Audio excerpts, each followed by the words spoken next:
What's up sa inyo mga Codigates? It's your boy JM back here again. So, it's January 7 and 2021. So, for this video, tuturuan ko kayo kung paano mag-handfeed ng mga day-old na African lovebirds or mga inakay. So, paano nga ba mag-handfeed ng bagong kapisa na lovebirds or African lovebirds? Paano nga ba? Ito ang mga kailangan mo.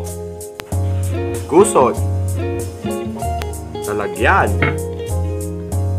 25 watts na ilaw o bumbilya, at syempre handfeed mo o ibon mo. Yan, ganito ang setup ko sa pag-alaga ng baby na o inakay ng lovebirds. Para saan nga ba ang ilaw o 25 watts na bumbilya sa handfeed mo? Ang 25 watts na bumbilya o ilaw mo ay kailangan para mainitan ang mga inakay. Siyempre, kailangan mo rin tansyahin dahil kapag sobrang lapit nito, baka bukas luto na ang alaga mo. Kaya kailangan pa rin tansyahin o sakto ang init para sa kanila. So, ganito nga mag-handfeed ng day-old na baby. So, ito sila. Itong maliit guys, itong maliit. Napakita ko sa inyo. Ito, which is 4 days pa lang sa akin. Yan, 4 days na siya. Since nung napisa siya. Ito, ganito siya kaliit guys. Yan, ganyan siya kaliit. Mga 1.5 inch. Yan. Balik natin dito. Ito naman is magwa 1 week old. Yan, bali 6 days na siya since nung napisa. Ito naman yung panganay, which is baka magto 2 weeks na to eh. Hindi ko na sure. Yan, ganyan siya kalaki guys. So ngayon, paano nga ba sila i-handfeed? Ganito yan guys. Normal lang din, syempre kailangan yung formula nyo is sobrang labnaw, kasi hindi pa nila kayang tunawin yung formula na malapot. Kahit yung sakto lang, kailangan talaga is malabnaw na malabnaw. Ayan o. Hindi ba Kuya JM na baka tubig lang yung yung makain nila? Hindi po, kasi bago nyo ilagay sa supsupin ng syringe, haluin nyo muna para pati may mga kasamang laman na sumama. Yan. Tapos kailangan warm water pa rin para madali nilang tunawin. Yan. Paano i-check kung sakto lang yung init ng water nila? Iganon nyo lang yung finger nyo, at kung alam nyo hindi sila mapapaso at hindi na tayo napapaso kahit mainit, okay na yon. Pero ang isipin nyo pa rin yung ng handfeed nyo, kung kaya ba nila yung init or hindi. Yan. So kailangan pa rin nating yan. Ayun, pwede na to.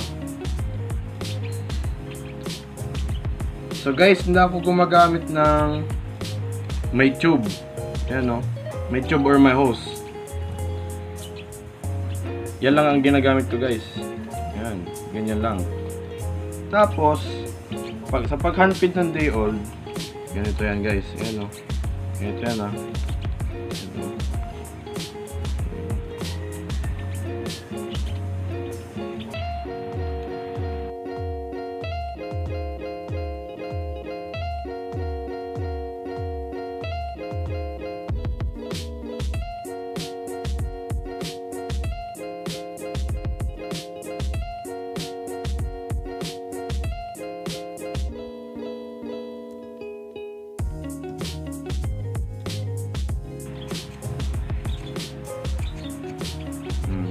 guys, ganyan lang oh.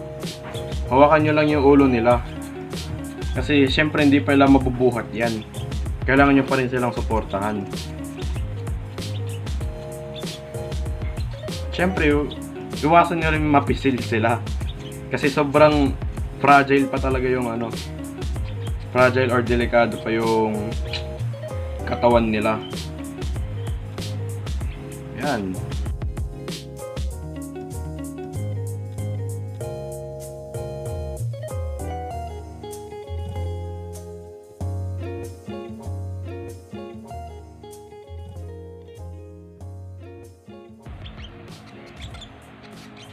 Ayan, ito na oh. May laman na yung crop nila. Ayan oh, may laman na yung crop nila. So yan, tapos na yan. Paano malalaman kung puno na yung crop nila? Hawakan nyo dito. Pisilin nyo yung, pakiramdaman nyo yung crop nya kung matigas na. Kung matigas na, puno na yun. At kung nagsuka naman siya nung yung pinisil nyo, medyo punong-puno na. Kaya yun, tapos na to. So ganun lang guys. Ito yung 6 days old.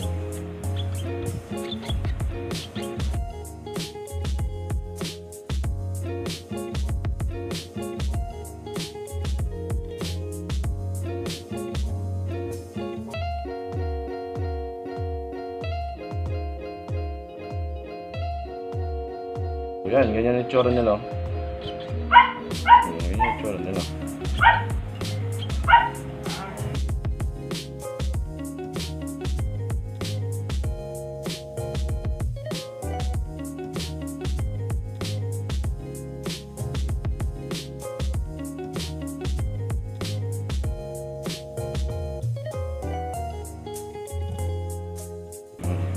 Diba? So, ganun lang mag-handfeed ng day-old na African lovebirds or albs. Ngayon, sa tail naman, susunod ko yung tail. So, ito yun. So, yun guys, dito na yung tail natin. Ayan o. Ayan o.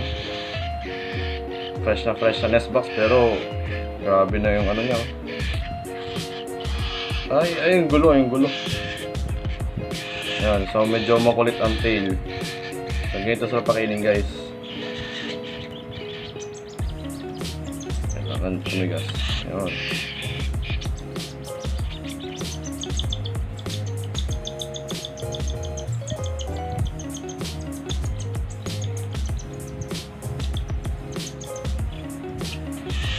Kulang pa nila. Ang gulo. Wait lang. We interrupt our program to bring you this important message. Ang gulo. Oh, ito na. Oh, ito na.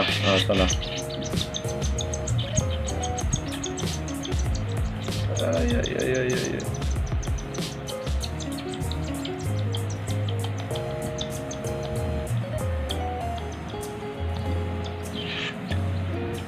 Ang gulo. Ay, ang gulo. Ang gulo naman. Ang gulo.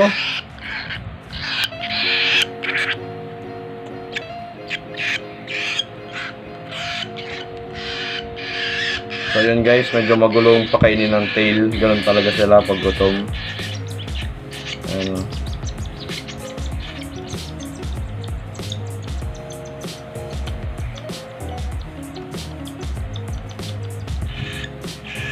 Yun, tapos. Ay! Walang punas-punas. Di madungis, oh. So ayan, yan na yung tail natin guys. Ayan, diba? Ayan. Busog na busog. Oy!